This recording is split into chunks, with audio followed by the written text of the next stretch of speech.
بسم الله الرحمن الرحيم.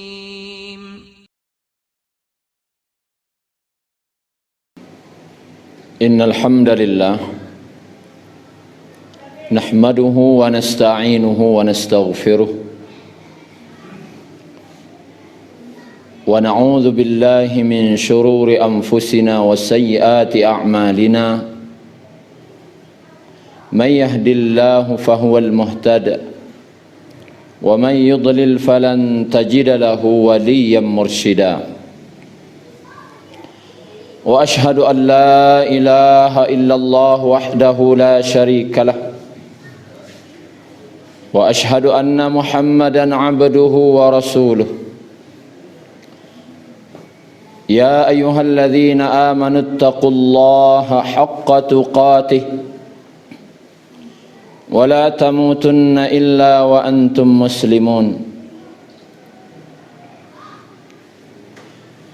يا أيها الذين آمنوا اتقوا الله وقولوا قولا سديدا يصلح لكم أعمالكم ويغفر لكم ذنوبكم ومن يطع الله ورسوله فقد فاز فوزا عظيما أما بعد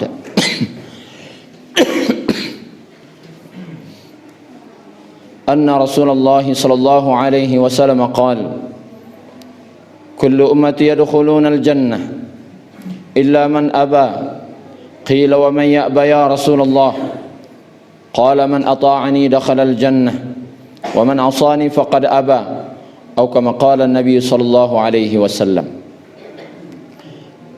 Jemaah Jumat yang dirahmati Allah Subhanahu wa taala, salah satu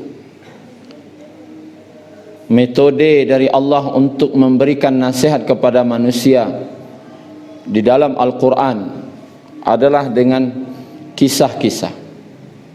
Ada metode tamsil, ada metode secara langsung, dan ada metode dengan menceritakan kisah-kisah yang begitu banyak dalam Al-Quran.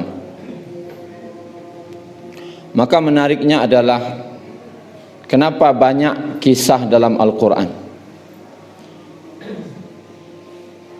Karena metode dengan menasihati seseorang itu dengan kisah jarang menyinggung perasaan seseorang, tetapi dengan kisah kebanyakan menyentuh hati seseorang, yang mana terkadang dengan metode kisah itu tanpa terasa air mata pun menetes di pipi seseorang. Kenapa? Karena mendengar kisah. Berbeda dengan menasihat secara langsung. Terkadang orang menerima, terkadang tidak. Tetapi metode kisah jarang orang yang menolak, dan kebanyakannya suka tidak suka dia akan terasa dalam hatinya dan menyentuh dalam satu sanubarinya daripada kisah tersebut. Dan menariknya juga dalam Al-Quran, Allah menyebut dari sekian banyak kisah itu,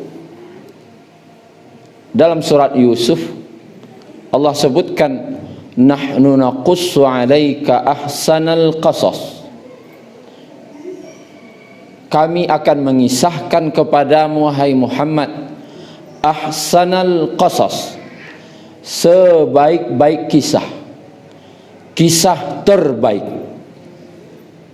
Artinya di antara kisah-kisah yang banyak itu Allah sebutkan ahsanal qasas itu dalam surat Yusuf.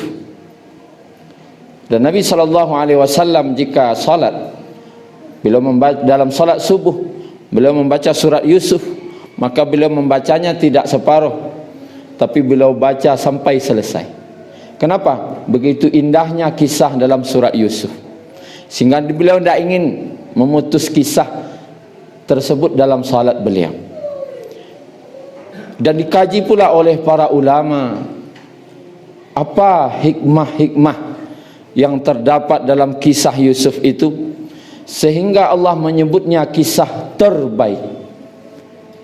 Maka salah satunya adalah ketika pertemuan Nabi Yusuf dengan saudara-saudaranya, yang mana sebab saudara-saudaranya ini Nabi Yusuf tercampak ke negeri Mesir, kemudian terpisah dengan orang tuanya selama 40 tahun Nabi Yaqub. Dan ketika bertemu, yang terucap dari lisan daripada Nabi Yusuf adalah la tasriba alaikumul yaum. Tidak ada celaan untukmu hari ini. Tidak ada dendam untuk kalian, tidak ada celaan. Bahkan Nabi Yusuf waktu itu berkata, wa'tuni bi ahlikum ajma'in. Bawalah oleh kalian wahai saudara-saudaraku sekalian, bawalah keluarga kalian, istri-istri kalian, anak-anak kalian, keturunan kalian, bawa dari Palestina kemari semuanya.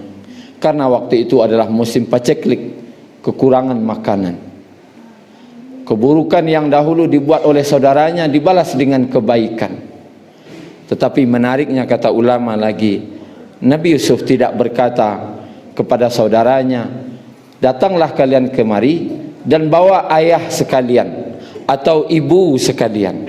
Nabi Yusuf tidak berkata begitu. Sedangkan Nabi Yaqub, ayahnya Nabi Yusuf, masih berada di Palestina. Ibu beliau juga masih berada di Palestina. Tapi yang disuruh oleh Nabi Yusuf hanya saudaranya datang. Wa'tuni bi ahlikum ajma'in. Bawalah kepada aku seluruh keluarga kalian. Tapi beliau tidak berkata bawa ayah dan ibu sekalian. Kenapa? Kata para ulama dalam tafsirnya, Nabi Yusuf begitu sangat santun akhlaknya, sangat halusnya akhlak beliau. Karena bagi seorang yang bernama Nabi Yusuf, menyuruh orang tua datang ke rumah anaknya itu adalah perbuatan dosa bagi beliau. Menyuruh orang tua datang ke rumah, ini perbuatan dosa bagi beliau. Kenapa? Sepantasnya seorang anaklah yang datang ke rumah orang tua, bukan orang tua yang disuruh datang ke rumah anak.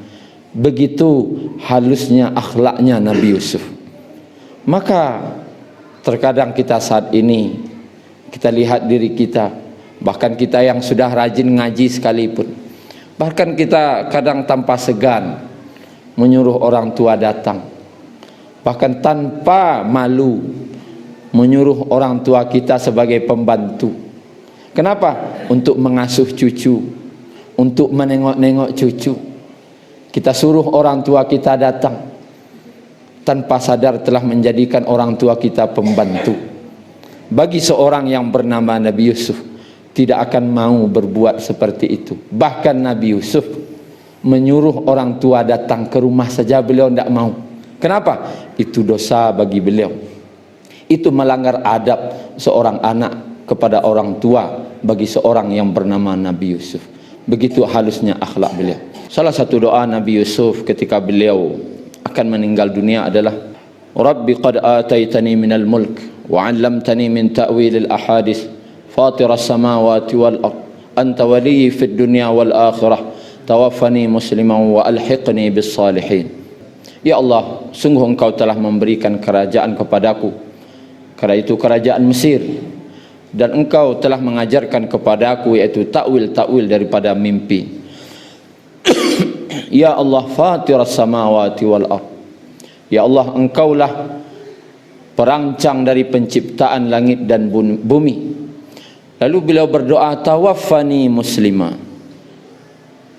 anta waliyyi fid dunya wal akhirah. Engkaulah pelindungku di dunia ataupun di akhirat, dan wafatkanlah aku dalam keadaan muslim.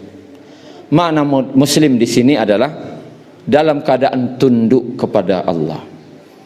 Begitu tunduknya Nabi Yusuf kepada Allah, di akhir hayat beliau masih meminta, ya Allah, matikanlah aku dalam keadaan tunduk kepadamu. Kenapa? Karena beliau masih merasa belum tunduk kepada Allah. Dan beliau pun berdoa di ujung ayatnya, wa alhiqni bis salihin, dan masukkanlah aku ke dalam golongan orang-orang saleh. Apa maknanya kata ulama? Beliau belum merasa orang saleh. Begitu halusnya akhlak beliau, seorang nabi lagi, tapi beliau belum merasa orang saleh, sehingga perlu beliau berdoa kepada Allah, ya Allah, masukkan jugalah aku ke dalam golongan orang-orang saleh.